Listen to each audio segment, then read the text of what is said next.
Fala pessoal, mais um dia a gente está aqui de podcast. Vocês já sabem quem é o nosso convidado, mas antes da gente começar o nosso podcast, como a gente sempre faz, a gente dá alguns avisos e dessa vez eu quero enfatizar: inscrições do acampamento vão terminar dia 9 desse mês. Então, pelo amor de Deus, vai fazer logo tua inscrição se ainda não fez, por favor, beleza?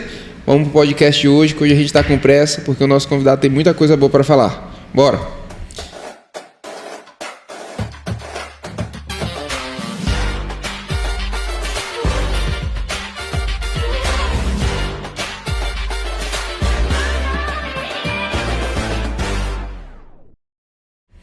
Pastor Washington, graças a Deus o senhor está aqui com a gente. Amém, glória a Deus. Foi incrível ter conhecido o senhor. Já tinha conhecido o senhor no passado, quando o senhor veio aqui falar um pouco do congresso. Mas esse ano, com o congresso aqui na nossa igreja, o senhor se aproximou muito de nós. Eu conheci o senhor só de ouvir falar, igual o Jó. Mas quando a gente pôde ver o senhor, a gente viu que o senhor é um homem de Deus. Então, se apresente para quem não conhece o senhor ainda. Para quem não esteve no congresso, perdeu. Então, se apresente aí, para a gente conhecer mais. Glória a Deus. Meu nome é Pastor Washington Silva Araújo, eu sou maranhense. É isso aí. Tive parte da minha vida aqui em São Luís, inclusive, onde está sendo transmitido o programa, o podcast. Sou casado com a missionária Elizabeth Araújo. Ela está aqui, está lá no fundo. Está ali, né? Nós desenvolvemos um projeto missionário já há muitos anos. Morei fora do Brasil há alguns anos, 7 anos, na Bolívia, onde nós aprendemos o espanhol. E ao chegar de volta a Brasília, que foi a nossa base, nós recebemos de Deus um chamado para a África. Sim. E através desse chamado, as portas se abriram para outras nações. Nós nos dedicamos essencialmente a isso hoje, a missões. Hoje eu estou com 54 anos, vou fazer 55 esse ano, perto de 60. Já começo a contabilizar a vida, de uma maneira diferente. É verdade. E a gente está aí, servindo a Deus, da melhor maneira que a gente pode. E nos dedicando ao que a gente sempre gostou de fazer. Evangelização, missões, servir a igreja. Sim. E estamos aí. É isso. Muita coisa. Então, é interessante porque quando eu pensei que o senhor só tinha ido para a África. Mas como o senhor falou, o senhor primeiro foi para a Bolívia. A gente vai fuçar a sua história aqui durante. Mas eu sempre gosto de perguntar. Porque antes do pastor Washington, missionário, que desbrava as nações, existia um pastor Washington que não conhecia Jesus. Então, eu sempre gosto de perguntar, como é que foi que Jesus lhe encontrou? Interessante. Eu aceitei Jesus aqui em São Luís, Sim. Eu tinha 15 anos de idade na época, no dia 22 de outubro. O senhor morava onde aqui? Eu morava na Rua Canadá. Aqui no Anjo da Guarda? Aqui no Anjo da Guarda. Aqui eu morei. E lá eu dei meus primeiros passos de fé. E aceitei a Cristo no Templo Central, lá da Assembleia de Deus. Assembleia de Deus, 981, na época pastoreada pelo pastor Estevão Ângelo de Souza. Mas aqui em Anjo da Guarda foi onde eu desenvolvi a minha fé, onde eu tive meus primeiros passos, onde eu cresci. Então, minha vida com Cristo começou na adolescência. Esse período, como foi isso? O senhor já ia para a igreja, a sua família era crente? Como foi? Alguém chegou, deu um folhetinho? Como é que foi isso? Uma boa pergunta. Eu fui o primeiro crente da minha família, o primeiro evangélico. Mas eu fui ganho pelo meu sobrinho, que ele aceitou a Cristo, tornou-se um evangelista, ele me evangelizou e me levou à igreja, Então, assim, foi essa pessoa que me levou a Cristo. E o interessante é que quando eu fui para a igreja, que eu aceitei Jesus, como a gente fala comumente, eu fui quase que levado, assim, não teve aquele preparo, aquela coisa toda. Ele disse vamos, eu disse que eu ia e me levou à frente, eu recebi a oração. E quando eu recebi a oração, eu senti o milagre da salvação. Aí eu me dediquei a Deus, me dediquei à igreja, eu sempre fui muito empenhado na evangelização, na oração. Depois que você aceitou Jesus, o senhor de fato já... Sim, já enganjei já enganjei operando na igreja. Eu acho interessante, porque tem gente que às vezes aceita Jesus e fica lá... enganando. Aí depois parece que ele se desperta, mas tem gente que parece que Deus já... Pronto, é para ontem. Eu te quero para ontem porque tu já tem obra a fazer. Sim, uma coisa que sempre me marcou e que me marca até hoje, já com meus 40 anos de fé, é que eu sempre fui muito amante da escola dominical. Então eu não perdia por nada a escola dominical. Até hoje, eu e minha esposa, nós não perdemos a escola dominical. Sim. Inclusive lá em Brasília nós somos professores, né? Ela ministra para adolescentes e eu ministro para adultos. Né? Então assim, a minha formação, eu agradeço muito a minha frequência à escola bíblica dominical. Isso é importante demais, porque eu particularmente, eu tenho uma história com escola dominical interessante. Antigamente, eu vinha para a escola dominical, sendo muito sincero, eu dormia muito. Sim. Eu dormia muito. Porque aqui é de manhã cedo, domingo cedo. A gente acorda cedo para vir para a consagração. Acabou a consagração, a escola dominical às vezes era um tema bem complexo. Sim. Eu estava com tanto sono e eu estava lá. Outro dia um irmão nosso aqui, Mateus, que canta, ele mandou uma foto para mim, é uma foto minha, sentado na cadeira com a Bíblia jogada e eu dormindo ali na escola dominical. Nossa. Hoje, para mim, a escola dominical é base. É base. Tem que estar aqui. Eu me empolgo muito quando eu estou na escola dominical, é fundamental. É um instrumento formador na igreja, né? Porque a temática é muito diversa, né? É muito diversa e a gente cresce muito, o aprendizado é extraordinário. Então, demais. E depois que o senhor aceitou Jesus, nesse processo, o senhor já entendeu que o senhor tinha um direcionamento mais específico para ministração da palavra, pregação do evangelho, ou isso foi acontecer depois? Olha, foi muito rápido, embora ainda eu sendo adolescente, mas eu não demorei muito tempo para entender que o meu ministério, o meu chamado era um chamado evangelístico. Então nós começamos a armar as tendas, fazer cruzadas. Aqui também, né? Aqui, nesse bairro. Eu era muito frequente dos cultos evangelísticos que tinha aqui na terça e quinta, domingo pela manhã. O senhor congregava ali na Assembleia de Deus?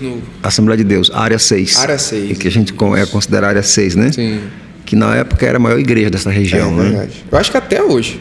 A maior em tamanho. Eu acho que sim, é verdade. Até hoje. Então ali foi onde eu congreguei e com 19 anos eu assumi a liderança da mocidade. E nesse espaço de tempo, Jesus salvou muitos jovens. Amém. Muitos jovens. Era uma mocidade muito ativa. E nós éramos muito, muito bem assessorados, né, pelos irmãos mais antigos da fé. Os irmãos mais antigos na fé, pessoas que estavam já na linha do Evangelho. Sim. Na nossa frente. Então nós somos muito bem assessorados pelos irmãos mais antigos, o nosso pastor, o nosso dirigente que falava na época. Era um homem muito assíduo, muito, muito zeloso. E aos 19 anos eu assumi a liderança dos jovens. Converteram-se muitos jovens na época e nós desenvolvemos um trabalho de cruzadas evangelísticas aqui nessa região. Daquele estilo de ir para a praça, levantar. Sim. E o interessante é que nessa época a igreja inteira participava. Sim. Toda a igreja se mobilizava, se envolvia, crianças, adolescentes, jovens, as irmãs, o coral da igreja, todo mundo, dirigentes, os obreiros. Então nessa época a igreja cresceu muito, muito, desenvolveu muito. E a partir daí eu cultivei esse chamado, eu não perdi essa direção, essa vocação. E por onde eu passei, eu sempre me voltei para a evangelização. Então, quando a gente foi aos países, né, as nações que Deus nos permitiu ir, nós sustentamos essa bandeira, a bandeira evangelística. Né? Inclusive, na África, nós fundamos uma primeira cruzada, que ela existe até hoje lá em Moçambique. Eles não pararam mais de fazer o tipo de cruzada que nós fazíamos aqui. Sim. Eu levei para a África e isso continua lá até hoje. Graças a Deus. E em relação a essa questão, o senhor começou como profeta, se eu não me engano, é Jeremias, né? Esse fogo cerrado no peito. Sim. Que não dava descanso de pregar. Descanso, sim. E durante esse processo, quem foi a pessoa lá que...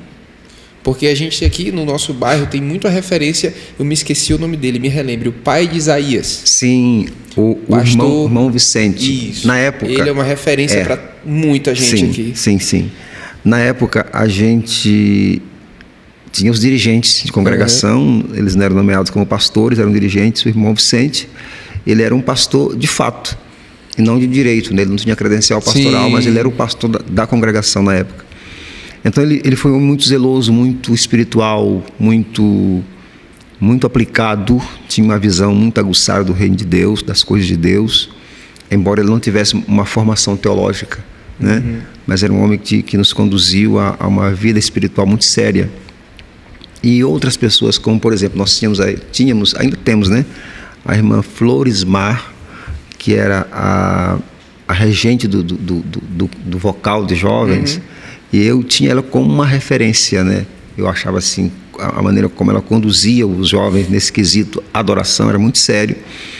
E os demais obreiros, né? Sim, sim. Que compunham o ministério local, e a gente se espelhava nesses homens. A irmã Zeca, a saudosa irmã Zeca, Maria José dos Passos Pereira, a gente chamava carinhosamente irmã Zeca. Maria José Assunção Passos Pereira, era o seu nome. A irmã Zeca foi uma mulher de oração, ela criou essa igreja em oração, nós aprendemos a orar com essa mulher, Sim. que era dirigente do círculo de oração na época, né? Então, essas pessoas e outras mais marcaram a nossa vida como seu exemplo de fé. Sim. E é incrível que, por onde a gente passou, embora a gente tivesse convivido com muitas culturas, com muitos povos, pessoas que falavam outras línguas, etc., a gente levava esse legado com a gente. A gente sempre trazia à memória o que aprendemos nessa época. É isso. O irmão Vicente, principalmente, é interessante. O pastor Denilson, a gente gravou com ele, Sim. tem um episódio com ele, né? Eu perguntei para ele como é que foi como é que ele aceitou Jesus. Ele disse que ele estava sentado na porta da casa dele e ele ouviu uma voz de um cara pregando no meio da rua sobre juízo final, e era o irmão Vicente que estava pregando no meio da rua.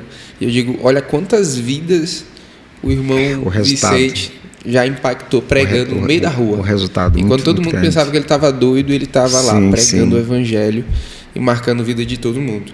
Agora, seguindo adiante na sua história, como o senhor falou, o senhor já foi desde sempre muito proeminente na obra de Deus. E esse direcionamento mais específico para o chamado pastoral, isso já foi algo que o senhor tinha uma convicção, o senhor tinha um desejo, o Espírito Santo colocou esse desejo, ou o senhor relutou de certa maneira? Porque a gente sabe que muitas vezes quando uma pessoa tem esse chamado para cuidar de pessoas, às vezes ele fica meio relutante. O pastor Ailton aqui é um exemplo para a gente. Ele era um jogador de futebol que Deus, eu digo que tem o nome de um livro que diz assim, o Deus que destrói sonhos. Teoricamente, Deus ele destruiu o sonho do pastor, porque ele disse assim, eu não te chamei para ser um jogador de futebol, eu te chamei para cuidar das minhas ovelhas. Então, tipo assim, como é que foi para o senhor lidar com esse chamado, com esse peso, com essa responsabilidade? Como é que foi essa realidade? Olha, eu sabia de quando eu era bem jovem que eu não tinha opção. Eu não tinha outra coisa mais importante a fazer a não ser servir a Deus na obra.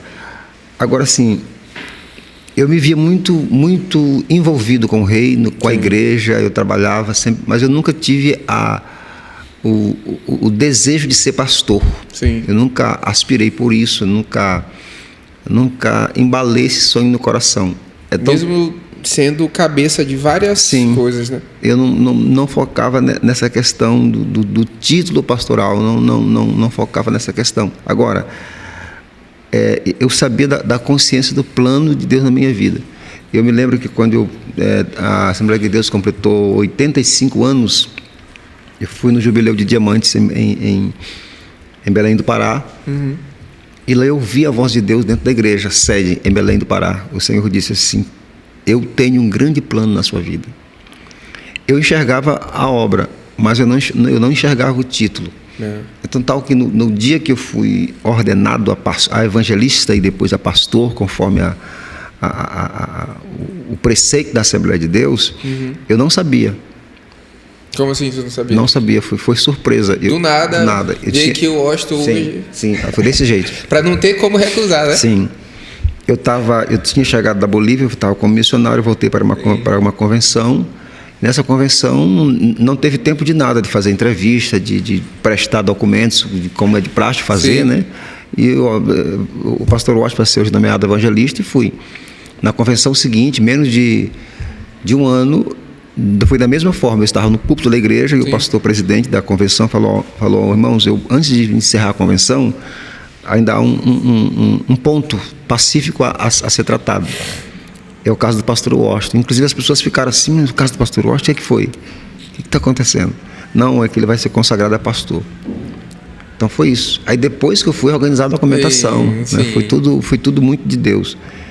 E eu nunca aspirei, essa é a palavra correta, Sim. o pastorado, mas eu sempre tive a convicção de um grande plano que Deus tinha na minha vida. Eu acho interessante porque, por exemplo, esse livro é um livro que eu já assisti o autor dele falando sobre ele. O nome dele é Bibo. Ele tem um canal chamado Bibotalk. É teologia, muito bom. E eu acho muito interessante porque é muita realidade de muitas pessoas relacionada à obra de Deus. O foco desse livro é falar que Deus ele não está preocupado em si, em satisfazer o desejo do teu coração. Ele vai fazer a vontade dele. Sim, tá entendendo? Sim. A capa do livro é engraçado, que é o menino com sorvete e a bola de sorvete no chão. É como se ele tivesse, tu quer o sorvete? Não, eu tenho outra coisa para ti. Sim. Geralmente a gente tem uma coisa na nossa cabeça quando a gente chega na igreja, a gente já não, eu vou ser isso, vou fazer isso, e Deus, espera aí. Eu tenho isso aqui para ti, como Deus falou com o Senhor. Eu tenho um plano na tua vida. Eu tenho algo para fazer e eu vou fazer. Sim, exatamente. E a gente tem que submeter. Porque Deus é Deus. Eu nunca me vi fazendo nada nessa terra a não ser servindo a obra missionária. Sim. Né? E Deus sempre foi conduzindo as coisas, tudo foi acontecendo. E durante esses anos, tudo aconteceu em forma de milagres. Sim. Portas abertas, coisas repentinas. E Deus comprovou nesse ministério. E eu me lembro que dos meus 30 anos até os 45... Eu não contabilizei minha vida. Eu não tinha nenhuma preocupação com o tempo. É como se para mim o tempo não estivesse passando. Não Eu perdi a noção do que era o tempo. Vivendo que era, um dia após o outro. Sim, o que era 30 anos, o que era 40 anos. Isso para mim não. Eu nunca parei para pensar. Hoje, como eu já estou com 55 anos, eu começo a contabilizar já. Eu, por exemplo, eu penso que eu tenho agora mais 10 anos de muito vigor, de muito ânimo. Eu penso que aos 65 anos eu ainda vou estar fazendo as mesmas coisas que eu faço hoje, na mesma dinâmica. Sim. Mas também já penso que a partir de 65 já vou andar para 70. Então eu penso que a partir daí vou começar a desenvolver um outro tipo de projeto, mas tudo envolvido com o reino e com a obra. É como o pastor Denilson falou, que ele também estava falando sobre isso. Ele disse assim, rapaz, o resto que eu tenho de vida eu quero gastar na obra de Deus. É a mesma coisa que o senhor está falando aqui para mim. Agora, voltando para a questão focada agora na obra missionária, como é o seu coração fala missões. Sim. O senhor deve dormir falando missões sem querer. Sim. Como é que foi para o senhor o impacto de ser convocado por Deus para estar atuando em missões internacionais? Porque geralmente, às vezes, é algo que todo mundo gosta de falar, todo mundo diz eu vou, mas na hora que Deus chama, o coração treme, principalmente para áreas que o evangelho é perseguido e para áreas que às vezes a tua vida vai estar em risco. Como é que foi para o senhor ter recebido esse chamado específico no seu coração? O senhor também já estava naquele gás, sim, eu vou, e não pensou em nada? Ou o senhor ficou relutante e depois aceitou o chamado de Deus? Como é que foi essa experiência de ser chamado para missões internacionais? Há duas coisas nesse quesito. A primeira é a consciência que você tem de que você está representando um Deus muito importante, que você está envolvido numa causa muito importante, né? A primeira coisa. Segundo, você compreende que Deus poderia ter chamado uma outra pessoa, sim, se não tivesse chamado você. E um outro detalhe é que Deus passa a ser o seu amigo mais próximo. Ele começa a compartilhar contigo as coisas muito íntimas, sim, dele com relação ao reino.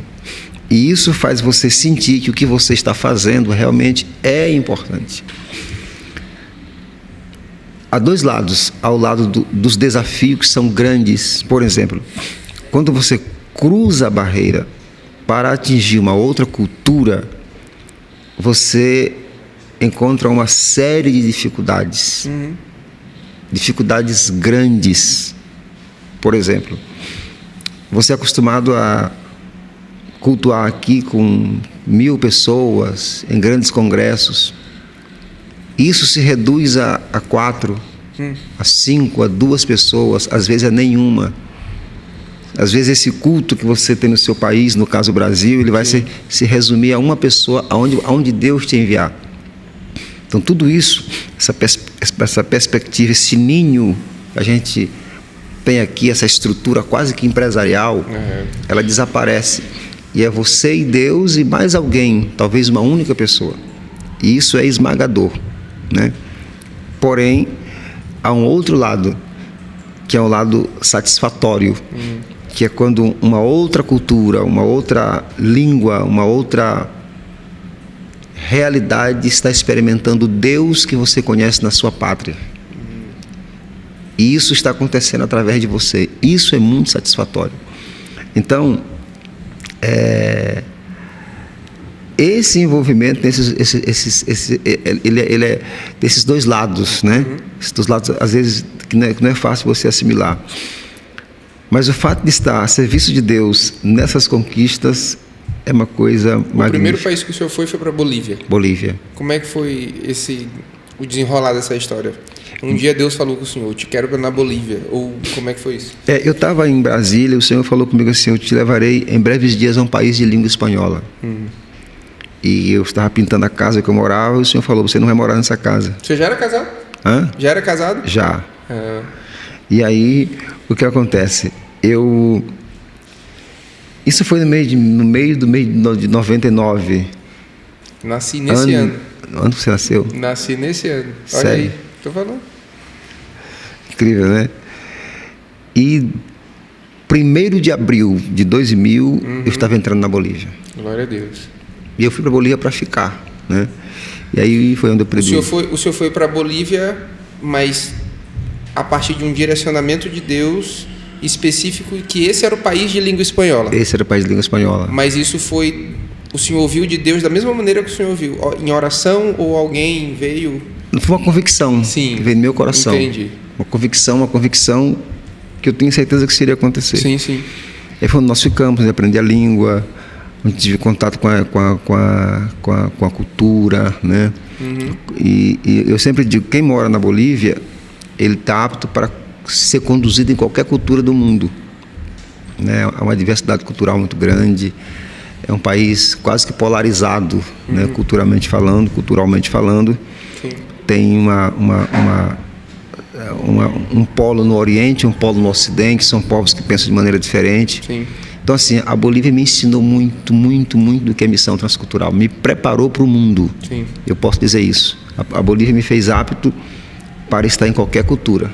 E lá, como é que foi essa lida com a realidade do evangelho naquele lugar? Foi porque na Bolívia tinha...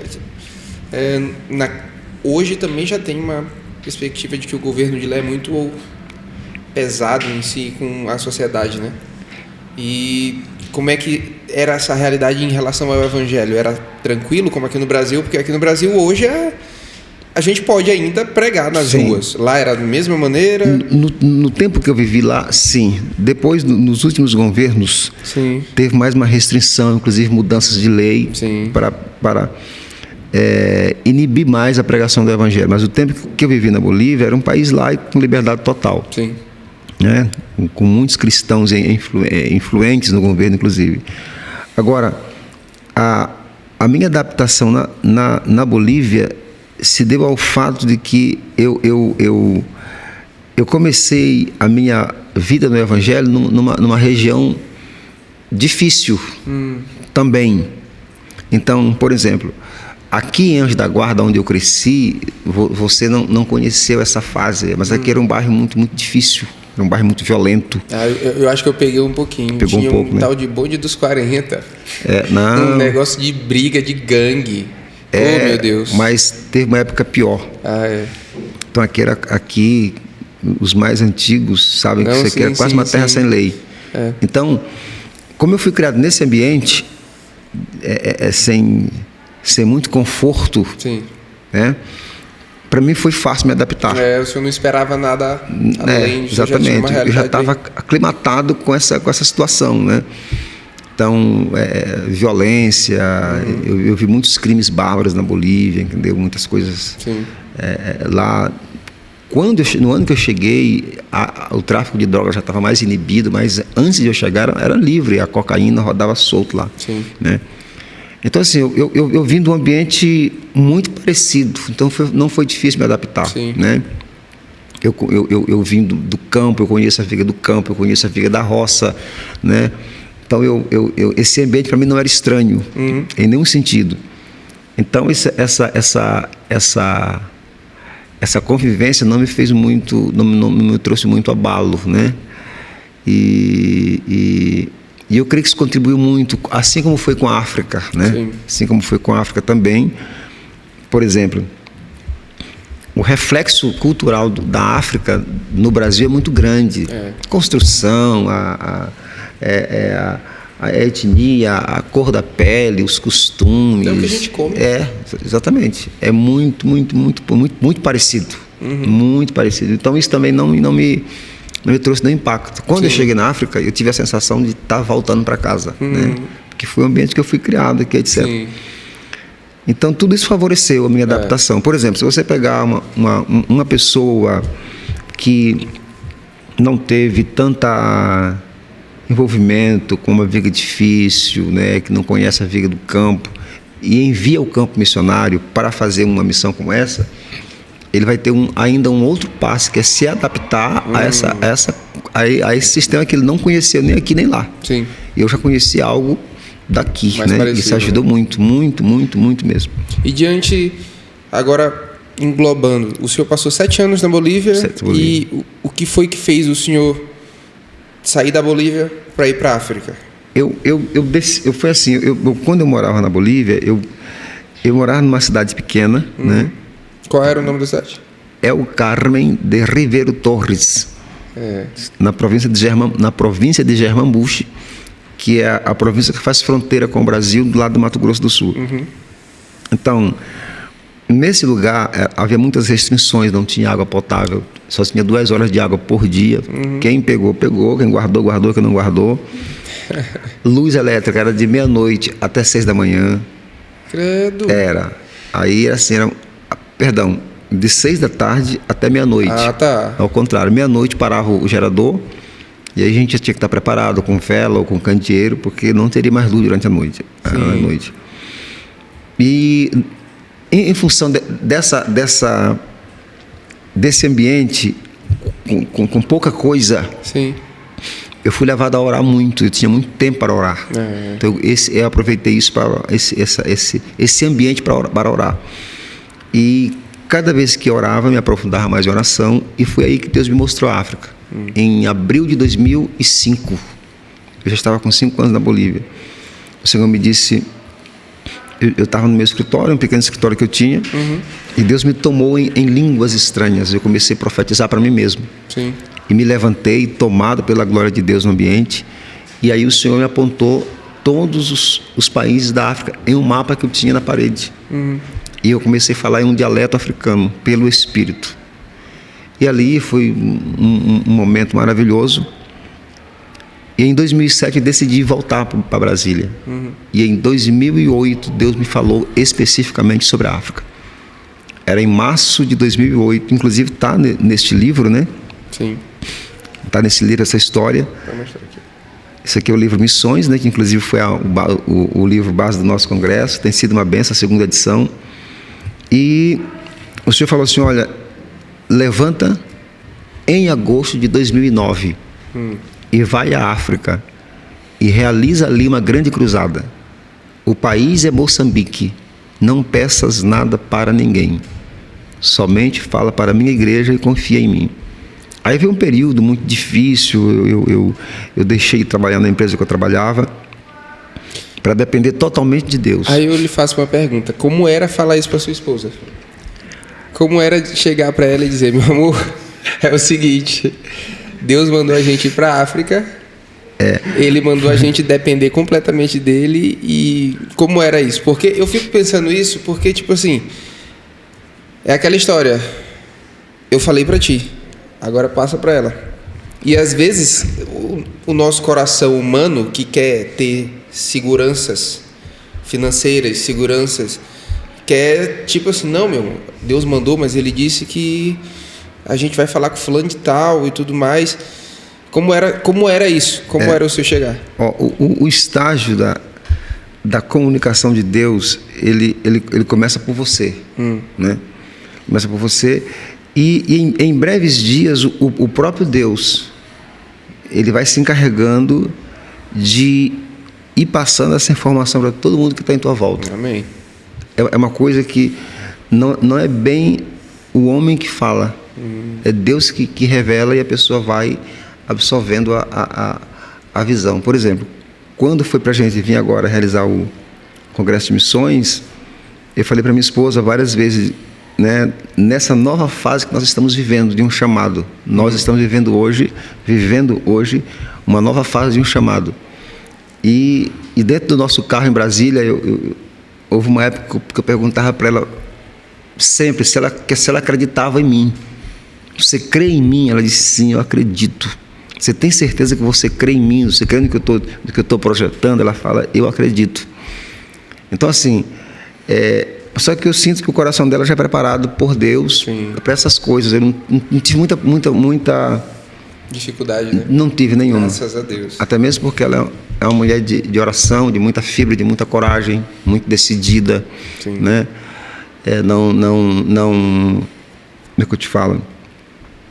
Ela não coloca empecilho nas coisas, especialmente nas coisas de Deus. Ela é muito decidida nesse aspecto. Então eu não tenho... Se eu disser vamos, ela vai para qualquer lugar. Amém. Né? Só tem um pouco de medo de avião, de longas distâncias, mas assim, eu não tenho nenhum... com isso eu sou tranquilo. Sim. Sou tranquilo. Eu acho isso muito importante, porque é incrível como Deus ele tem seus propósitos até na união de pessoas, né? Sim. Quando a gente veio fazer o congresso ano passado, o congresso do ano passado ele foi mais pesado do que esse, porque nós dois que organizamos tudo praticamente. Sim. Esse ano a gente deixou na mão de vocês aqui. Sim. Né? E ela falava assim, mas a gente não vai para lá, a gente não vai resolver. Eu digo, não, quem vai fazer é os irmãos. Nós vamos chegar praticamente no último dia, como de fato aconteceu. Sim. E estava tudo pronto, tudo bem resolvido, né? Sem nenhuma falha, não deixou nenhum tipo de prejuízo ao Congresso. Sim. Em nenhum sentido. E ano passado aconteceu um fato que a gente, assim, estava com muita dificuldade financeira para fazer o que tinha que fazer. E os dias foram chegando e ela falou assim, nós vimos o nosso carro, né? E ela falou assim, vamos vender o carro. Quando ela falou, vamos vender o carro, aí as portas começaram a se abrir. Tá vendo? Quando ela falou assim, então vamos vender nosso carro para fazer o congresso. Quando ela ofereceu o carro como oferta, não foi nem preciso vender o carro. Mas a esse ato, as portas se abriram de tal forma que o congresso aconteceu em questão de, assim, a gestão financeira do congresso foi em questão de dias, tudo estava resolvido. Então eu não tenho essa preocupação com ela. Isso é importante até para muitas pessoas estão escutando o Senhor e às vezes estão nesse conflito. Meu Deus falou comigo, agora eu tenho que falar com minha esposa, entendeu? Mas essa voz é Deus que fala, é Deus que convence. É um segundo chamado. Sim. Por exemplo, há muitos casos dos homens de Deus que eles recebem o chamado e se precipitam, né, em passar isso imediatamente para a família, para a esposa, e isso gera um problema. Você tem que deixar Deus chamar a esposa também. Interessante isso. E Ele vai falar com ela. Amém. E ela vai entender e vai abraçar e vai ficar lá ao seu lado. Amém. Né? Eu tenho essa como é que eu diria, esse hábito de perguntar sempre para ela, você acredita realmente em mim, nas coisas que eu planejo? Ela disse, eu acredito. Isso é muito bom. Amém. E é isso, é uma só carne. Sim. E se Deus falou com o Senhor, por Deus encarar vocês dois como um, vai falar com ela também, né? Exatamente. Isso é algo muito importante. Agora, diante da realidade da missão, vocês foram para a África, Bolívia, uma coisa que eu perguntei para o pastor Danilson, quando ele também esteve em África, o que é a realidade da missão? Porque num congresso de missões como a gente teve aqui, é muito empolgante falar, eu vou... Nesse ambiente, né? Nesse ambiente, é incrível, é muito legal, mas quando a pessoa está lá, aí acorda de manhã, com a realidade batendo na porta e, de fato, um jovem da realidade de lá batendo na porta, como é que é lá a missão? O que é viver a missão de verdade, de fato? Porque eu tenho certeza que, às vezes, a gente romantiza demais. Sim. Entendeu? Olha, a missão, eu sempre digo e sempre disse isso na Bolívia, como eu te falei, a Bolívia foi uma escola para mim. Então, o missionário, ele vive um dia de cada vez. Um dia de cada vez. E essa história, ela é construída todos os dias. Sim. A primeira coisa que o missionário tem a consciência é que ele está ali para conviver com as pessoas. Para conviver. Ele, em primeiro plano, ele não vai para fazer nada. Ele vai para conviver com as pessoas. Esses são seus primeiros passos. Então, esta convivência, ela te vai gerando uma adaptação natural. Por exemplo, há 3 estágios da permanência do missionário. O primeiro estágio é o cheguei, que a gente chama, né, em missiologia. Eu cheguei. Ele tem 3 meses. Quando você chega em um país, você é um turista. Tudo é bonito, as cores, a comida, a maneira como as pessoas falam. Você enxerga tudo como estrangeiro e você é enxergado como estrangeiro, né? É a fase do cheguei, 3 meses. E passando esses 3 meses, você migra para um outro estágio, que é o estágio da ficha. Ficha? É, quando a ficha cai. Estágio da ficha. Com 1 ano dentro do país, a tua ficha cai. Sim. Que você realmente está em uma outra cultura, em uma outra nação. Em 3 meses, migrando para 1 ano, a sua cabeça ainda é uma cabeça da sua nação, no caso brasileiro. Você ainda é um brasileiro. Sim. 3 anos depois é que você realmente absorveu a cultura. Você sabe responder aos gestos, você sabe no olhar de uma pessoa, você sabe como é que as pessoas realmente convivem. Por isso eu até entendo que Jesus teve 3 anos de ministério. Sim. Né? Convivendo com as pessoas como são. Então, os 3 anos, o final de 3 anos é uma coisa nítida. Você absorve a cultura e pronto, você está adaptado para conviver com aquelas pessoas em todos os aspectos, inclusive até na língua. Então, a principal missão de um missionário é conviver com as pessoas. Como elas são, ajudá-las, sorrir com elas, interagir com elas, acompanhar elas. A principal missão do missionário é a convivência. Aí tem que exercitar aquela questão do amar, né? Sim, do amar. Literalmente. Exatamente. Entregar a vida por outros. Exatamente. Isso é complicado. Eu assisto um podcast chamado Jesus Copy Podcast. Ele é muito bom. E eles levaram uma moça que ela faz missões em países onde o evangelho é muito perseguido. E ela conheceu um homem que Deus chamou ele para, de fato, ele servir a vida de uma tribo específica lá, para ele entregar a vida por eles. E aquele cara, de fato, ele abriu mão da vida dele para viver, para ajudar aquelas pessoas a conhecerem a Jesus. Isso é algo muito interessante, porque eu vejo que o missionário é esse cara. Esse cara aí em que Deus diz assim, abre mão e vai viver lá. Vai para lá. Porque tu é a minha... As pessoas vão me conhecer através da tua vida. Exatamente. É a convivência. Porque, querendo ou não, você como estrangeiro, você não... O residente, eu não gosto muito dessa palavra nativo, mas... Parece parece animal. Sim, né? exatamente. O nacional que está ali, sim, né, ele não tem nenhuma obrigação de te receber no país dele. Não tem obrigação nenhuma, né? Foi você que foi. Né? Ninguém te convidou. Ninguém te convidou. Então, você indo, ele tem que entender nas entrelinhas da sua vida que você está ali como um mensageiro de Deus. Você está ali para ser uma bênção, você está ali para mostrar Deus, sobretudo através da sua convivência, do seu dia a dia, como você anda. Houve um certo missionário, eu não me lembro o nome desse missionário, mas ele é conhecido, não é um missionário comum, Ele teve numa aldeia X, eu creio que foi na África, e ele ficou lá muitos anos,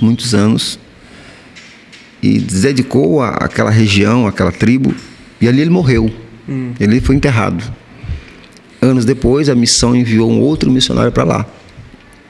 E quando esse segundo missionário chega e começa a pregar sobre Jesus, que Jesus curava, que Jesus amava, que Jesus ressuscitava os mortos, que ele curava paralíticos, ele falava assim: não, esse homem já esteve aqui, ele morou conosco. Incrível, né, cara? Então tudo que Jesus falava, tudo que esse segundo missionário falava a respeito de Jesus, as pessoas falavam: tudo ele teve aqui. Eu conheço ele, teve aqui, você quer saber, inclusive ele está enterrado aqui na nossa aldeia. Cara, que incrível, né? Aí falou: vamos levar onde é que ele está enterrado. E levaram ele, né? Eu não sei, infelizmente, eu não vou precisar o nome desse missionário, mas isso é uma história verídica. E levaram ele até a tumba onde ele foi sepultado. E tudo o que Jesus fazia, o que o segundo missionário pregava que Jesus fazia, de fato, esse missionário fazia com a vida dele. Ele curava os enfermos, ele amava as pessoas, se doou para as pessoas. Então, missão é isso, é convivência, é convivência. No nosso caso aqui hoje, no Brasil, missão é uma festa, é um congresso, como foi esse, uma bênção, né? Amém. Houve um grande despertamento, Deus se moveu, mas na prática, missão é uma convivência diária. Isso, e para mim, o que o senhor acabou de falar é o principal foco, porque às vezes a gente coloca na nossa cabeça que fazer missão é tentar ir fazer as pessoas deixarem a cultura delas. Sim, fazer um proselitismo, eu vou mudar a cabeça. Não é isso. Na verdade, às vezes a gente perde tempo. Sim. Querendo fazer as pessoas deixarem aquilo que Deus nunca mandou elas deixarem. Nesse livro aqui, quando eu falo de missões transculturais, ele é um livro não tão grande, mas ele é muito bem estruturado. Sim. Eu falo o seguinte: há uma frase que ela está formulada assim: não force mudanças repentinas. Não force mudanças repentinas. Houve um caso de um missionário que ele foi para uma tribo africana e na África a poligamia é uma coisa quase que normal, né? Sim. Um homem com 2, 3 esposas, etc. E ele forçou o cacique da tribo a conviver somente com uma esposa, né? Evidentemente que a Bíblia não aprova isso, mas ele forçou e disse que ele não podia ser mais crente com 2 mulheres. E esse missionário viajou, né? E quando, na verdade, esse nativo tinha 3 mulheres. E quando ele voltou de viagem, de férias, não sei, o cacique, o rei o réglo da tribo já estava com uma esposa. E ele disse: olha que bom que você mudou de vida, que você agora só está com a esposa. Ele disse: eu consegui ficar só com uma. E ele disse: o que você fez com as outras? Ele disse: eu matei uma e a outra eu comi. Ele comeu? Comeu. Como assim ele comeu? Comeu. Fez uma sopa dela. Que Então, absurdo, cara. O que é isso? As mudanças repentinas, né? Forçando as Ele não mudanças. conseguiu lidar, né? Não conseguiu lidar com aquele, né? Porque a Bíblia chega com algo muito sério, muito contracultural na cabeça dele, né? Exatamente, de primeiro golpe. E outra coisa, existem as estruturas de conceito que o missionário encontra em um certo país, que é antibíblico. Isso não é mudado de um dia para a noite. Né? Isso não é mudado de uma hora para outra. Leva tempo, meses. Discipulado, né? Discipulado, meses. Isso é uma coisa que eu queria tocar com o senhor. O pastor Denilson, quando eu perguntei para ele como é que era a questão da pregação do evangelho, né, em outros países, e como vocês dois tiveram a experiência de estar no mesmo continente, ele falou para mim uma coisa que eu achei muito interessante. Ele disse assim: Isaac, lá em África, eu achei engraçado porque vocês sempre falam assim, em África. Em África. Eu falo na África. Na África. Lá em África. Pregar o evangelho não é difícil. Todo mundo gosta de isso. Sim, isso. Todo mundo gosta de Jesus, falar de Deus. Aí ele fala: quer chamar gente, leva um som, faz uma cruzada, todo mundo vai chegar. É um aglomerado rápido. É muito rápido. O problema é discipulado. Muitas pessoas de lá não querem abandonar os costumes antigos, coisas. E ele falou coisas como essa, que ele disse que tinha um grupo de pastores lá que se diziam pastores, mas queriam continuar com essas mesmas práticas. Para o senhor, como foi essa lida do discipulado, de ter que quebrar essas barreiras da mente, pregando o evangelho, como o senhor falou, um dia após o outro? Aí o senhor prega hoje, o cara amanhã está fazendo de novo, tendo que estar lá, direto. É muito desgastante, mas você tem que entender que essa paciência faz parte da sua missão. E tem outro detalhe, o evangelho é o poder de Deus. Mais cedo ou mais tarde gera uma mudança. Então a gente se prende nisso, se dá o que pode, né? E descansa em Deus, porque essa mudança aí somente Deus faz. Somente Deus faz e não é uma coisa do dia para a noite. Sim. Né? Essa questão de mudança é importante, né? Porque quando o missionário vai para lá, na cabeça dele, ele diz, não, eu vim para cá, tem que dar certo. Mas é interessante porque Deus chama a gente para uma obra que não depende da gente. Exatamente. Não depende da gente. Então, tipo assim, quando Deus levou o senhor para a África, a sua missão era ir, ser fiel. Exatamente. Quem vai fazer é Deus. E isso é algo que muitas vezes na cabeça do missionário parece que eu sinto que às vezes tem pessoas que ficam com aquela meta empresarial. Não, eu tenho que voltar para a igreja dizendo que eu conquistei mais de não sei quantas mil almas, que eu fiz 30 mil cruzadas, que eu fiz isso, que eu fiz isso. Não, eu tenho que dizer. E às vezes ele começa a trazer a responsabilidade de Deus para ele. Não, eu tenho que fazer aquele cara mudar, eu tenho que... Você está entendendo? Uma das coisas que o missionário que vai ser um missionário transcultural, o que ele tem que aprender, ser consciente, todos os missionários de qualquer que seja a denominação, ele tem que entender o que é cultura, o que é a estrutura cultural de um povo. Se ele não entender isso, ele nunca será bem sucedido no campo. Por quê? Em linhas gerais, o que é certo para mim pode ser completamente errado para outro em seu berço cultural. Sim. E o que é errado, o que é certo para mim, pode ser completamente errado para ele. Mas errado não é só uma questão de erro, é chocante. Sim. Né? Eu tive uma experiência, eu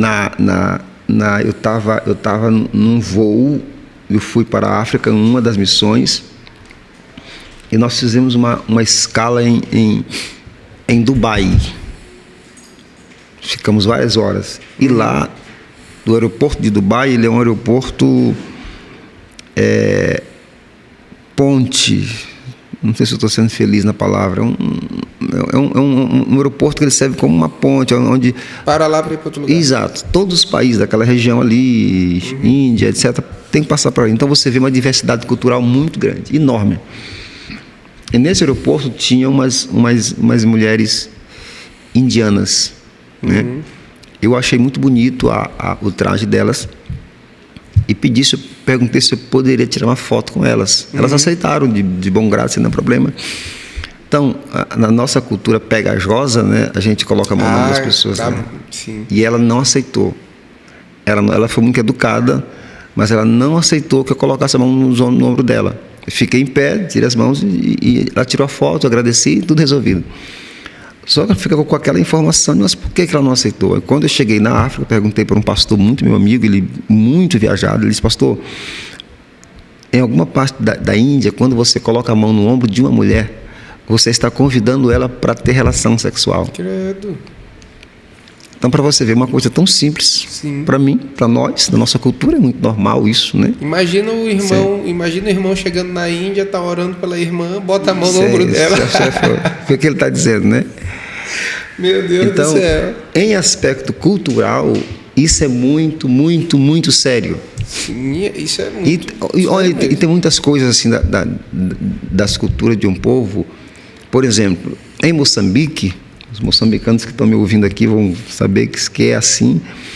Você nunca recebe nada de alguém que te dê com a mão esquerda. Eles não recebem. Por exemplo, se eu der essa água para o senhor com a mão esquerda... Sim, é um desrespeito, é uma ofensa, eles não recebem. Outra coisa, o moçambicano, ele não adora a Deus levantando a mão esquerda. Sempre a mão direita. E eu tenho esse hábito, até hoje. Sim. Certo? Eu levanto hoje, porque eu estou no meu país, eu sei que a cultura que é outra, mas eu sei que eu estou devendo alguma coisa. Porque o africano, ele geralmente adora com a mão direita. Mão direita. Né? Então, assim, são coisas tão simples ao nosso ver, mas que lá geram impacto, sim, tanto negativo como positivo. Eu tive, por exemplo, no Malawi, que é um país de língua inglesa que fica próximo a Moçambique, a fronteira. Então, as mulheres, ao se aproximar de um homem, ela tem que ficar de joelhos. Qualquer homem? Especialmente no interior do país, sim. Uhum. Se ela chegar numa sala ou os homens estiverem reunidos debaixo de uma árvore conversando, ela tem que se ajoelhar. Caramba. Alguns metros para dizer o que ela quer. Então, se ele achar interessante que ela se aproxime, ele autoriza. Eu vi isso várias vezes. Sim. Ou então, dali mesmo ela volta. Sim. Cara, isso é muito... Isso é muito forte, isso é muito cultural. É muito forte, né? Aí você vai com uma brasileira que fica do seu lado, que fica em pé, que pega na sua mão. É chocante para eles verem isso. Absolutamente chocante. Absolutamente chocante. E assim, há tantos detalhes das culturas que você pode ser reprovado, literalmente reprovado. E olhando para isso aí, às vezes a gente para pensar naquele texto que Paulo fala assim: eu me fiz judeu para pregar entre os judeus. Eu me fiz gentil para pregar entre os gentios. E às vezes a gente não percebe que o que Paulo está dizendo ali eu não estou abandonando o evangelho, fazendo o que eles fazem. É uma questão cultural. Eu estou buscando, em meio à realidade cultural deles, facilitar a comunicação do evangelho. Sim.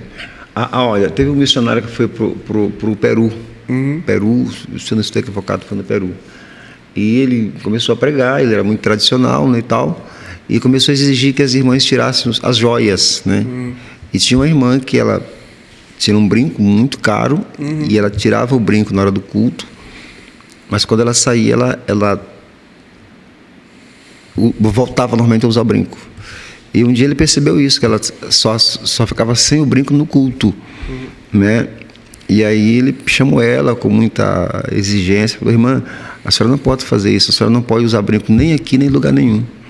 Ela disse: pastor, esse brinco é a minha aliança de casamento. Se eu deixar de usar esse brinco, se meu esposo me ver sem esse brinco, é a mesma coisa de eu estar pedindo divórcio. A nossa cultura é isso.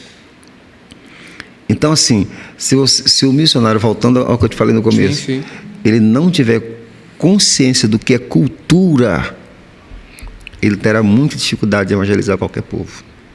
Muita dificuldade mesmo. Isso é muito interessante, porque se a gente parar para pensar, se a gente não tem esse conhecimento, a gente não consegue pregar o evangelho. Não consegue. Porque a pessoa não escuta. Um detalhe, na Europa, por exemplo, e pior que você vai ficando carimbado com essas coisas, vão te marcando. Aqui eu observo, por exemplo, escada rolante, né? Sim. As pessoas que ficam no meio da escada, né? De ambos os lados, tampa. Na Europa é inconcebível isso. Se você não vai descer caminhando, você tem que fazer uma fila ao lado da escada e deixar o corredor livre, né? Quando eu estive lá alguns meses, quando eu voltei em Brasília, para mim foi chocante, porque é inconcebível. E no Brasil é tão normal, a pessoa ficar no meio da escada, as duas pessoas, enquanto a escada não tem meio de roda, ele não sai. Então lá não, ou você anda ou você faz a fila. São coisas tão simples, que te marcam. O português, por exemplo, você não pode pedir uma coisa para um português sem antes cumprimentá-lo, sem dizer bom dia, boa noite, etc, etc. É muito desrespeitoso isso, desrespeitoso, muito. Então, assim, uma das grandes razões pelas quais muitos missionários não são bem-sucedidos no campo é como eles se comportam no aspecto cultural. Eles vão para lá pensando que lá as pessoas têm que, como o senhor falou, aceitar o jeito deles. Sim. Ele está indo para outro lugar, ele tem que aprender a lidar com aquilo dali. Eu fico pensando com o apóstolo Paulo, a Bíblia diz que no mundo antigo ele foi em tudo quanto é lugar, o tanto que ele teve que tentar se acomodar dentro das diferenças culturais, visando pregar o evangelho. Sim, e outra coisa, toda cultura, quanto ao evangelho, ela tem dois lados.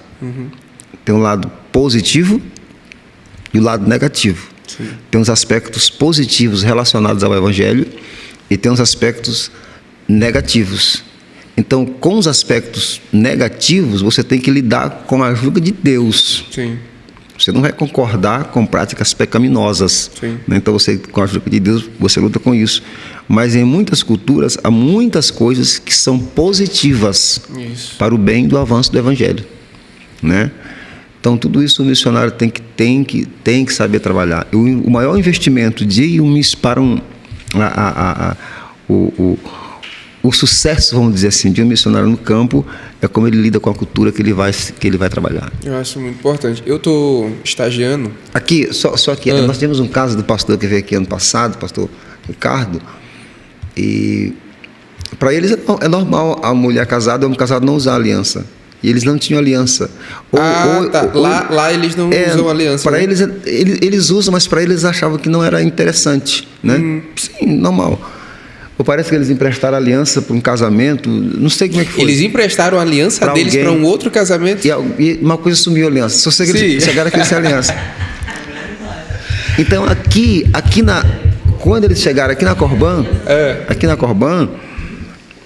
eles foram questionados por uma irmã daqui. A irmã já perguntou, cadê tua aliança, vaso? Sim. Eita. Perguntou, uma irmã daqui perguntou, não sei quem, também não...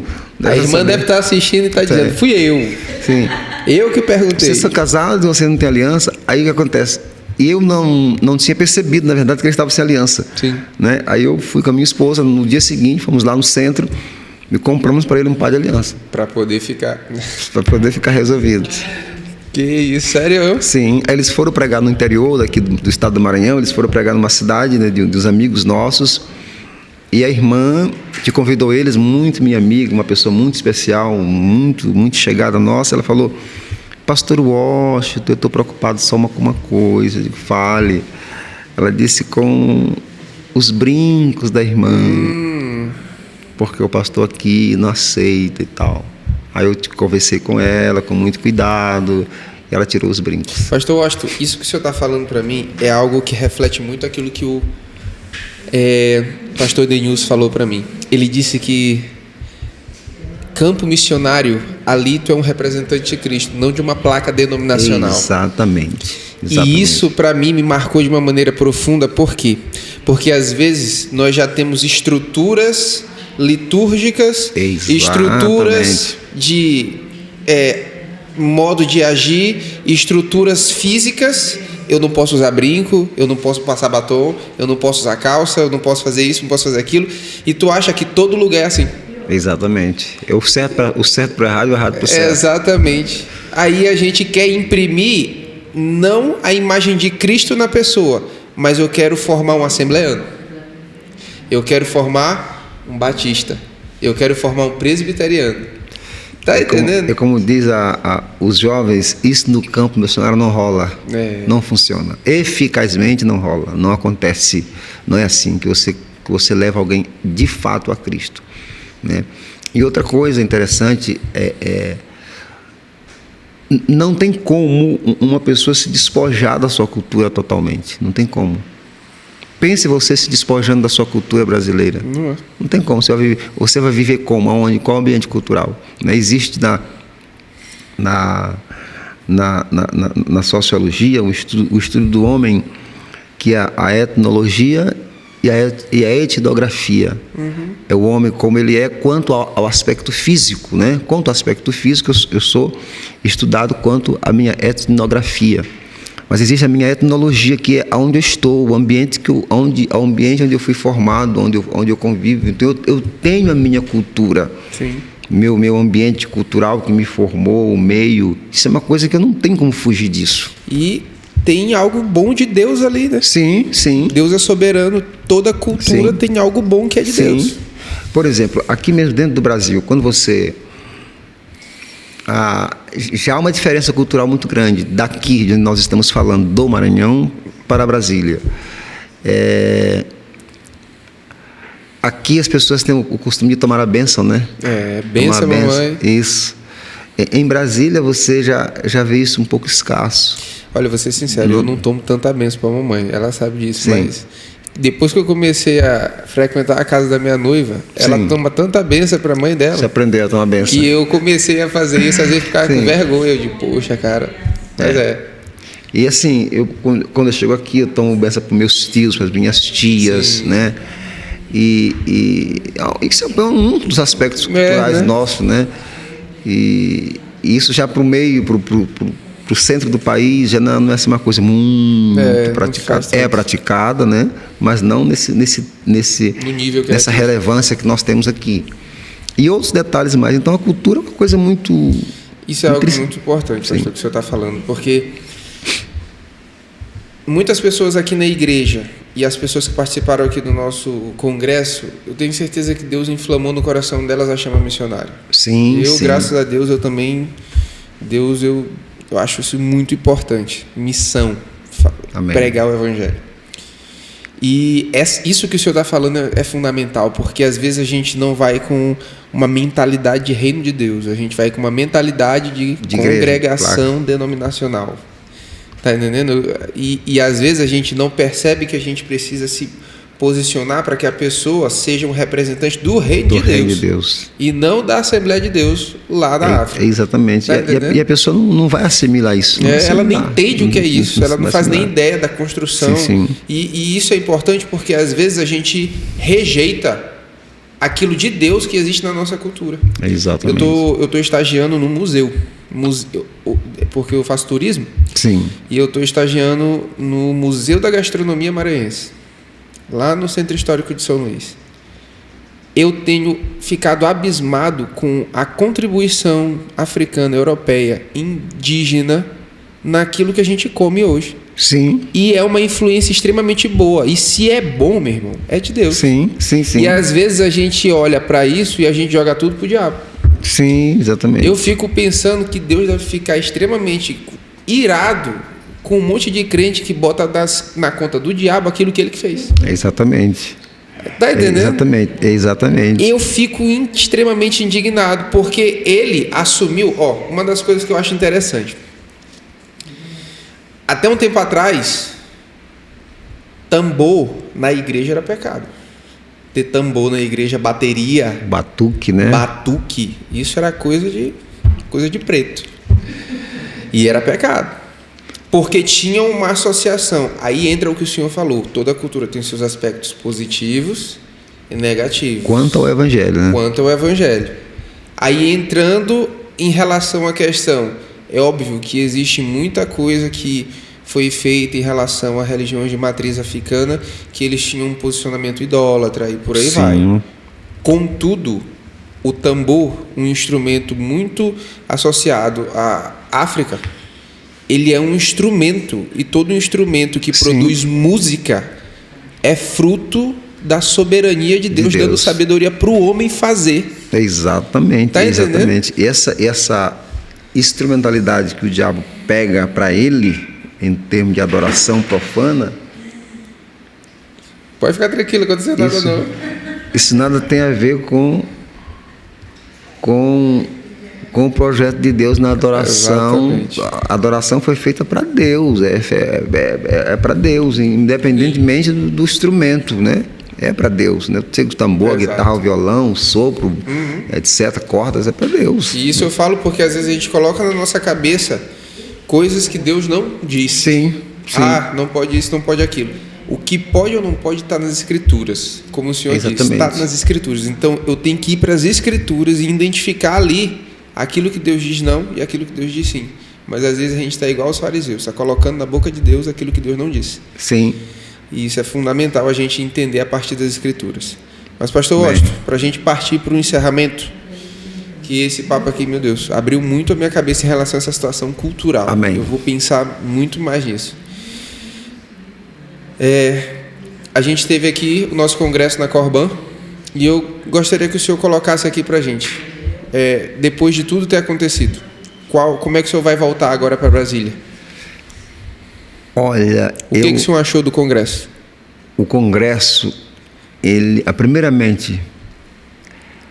coisa que me impactou no congresso foi a preparação da igreja, a disponibilidade, como a Igreja Batista Nacional Corban estava pronta para esse evento e como ela encarou isso com muita seriedade, né? E como foi feito, como tudo se processou. Um outro aspecto foi o aspecto espiritual, como Deus se moveu. Sim. Nós vimos a mão de Deus, o Senhor batizou com o Espírito Santo, o Senhor curou pessoas, o Senhor salvou muitas almas, muitas pessoas se reconciliaram e houve uma visibilidade da obra missionária. Durante 3 dias uma nação foi escolhida para que fosse falada dela e ela se tornar um alvo de um socorro missionário. Então, no aspecto bíblico, a Igreja Corban já começou a falar uma linguagem mundial. Então eu volto para Brasília com o sentimento de ter assistido uma missão ser cumprida, né? Onde não houve nenhum erro técnico. É verdade. Não houve nenhum erro técnico. Só eu, de vez em quando, na bateria, errei algumas coisas. Mas... Sério. A minha esposa falou que você foi o melhor bateria que ela já viu. Vendo, cara? Foi, ela falou. Ela falou. Vendo. Ela falou. Que ela nunca viu nada igual. A mídia, a disposição. O pessoal da mídia que é incrível. Né? E é incrível. São bons, os meninos são bons. E outra coisa, eu sempre tive do pastor Ailton uma visão de um grande homem de Deus, como de fato ele é, e a maneira como a gente percebe que ele está aberto para o processo da obra missionária que dá continuidade.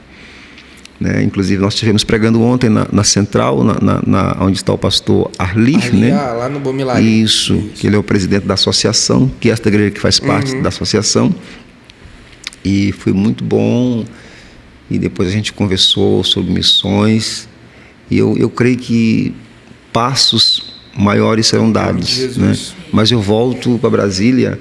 Já passei o relatório para o meu pastor lá em Brasília. Mandei um áudio para ele hoje, explicando o que aconteceu. E essa área é o campo dele: milagres, cura divina, evangelização, missões. Nós falamos a mesma linguagem.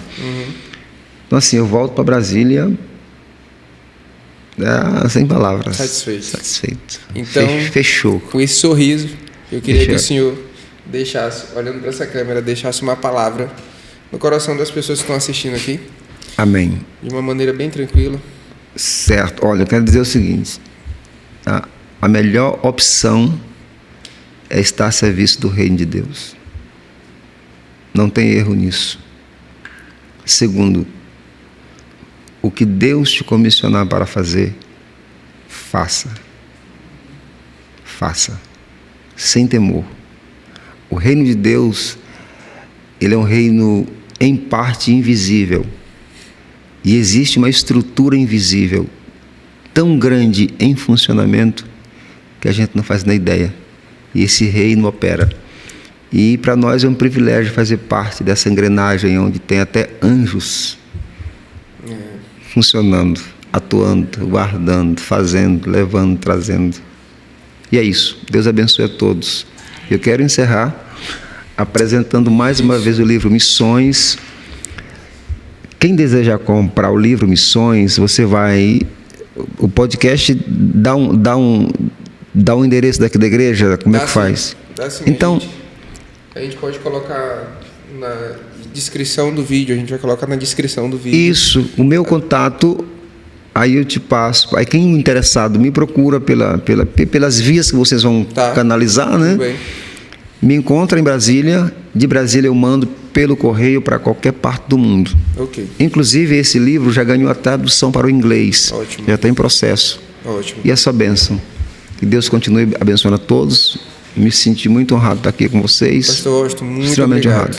Honrado. Deus abençoe. Muito obrigado. Não só pelo senhor ter vindo aqui agora no podcast. Graças a Deus o senhor foi super solícito. Amém. Graças a Deus. Amém, amém.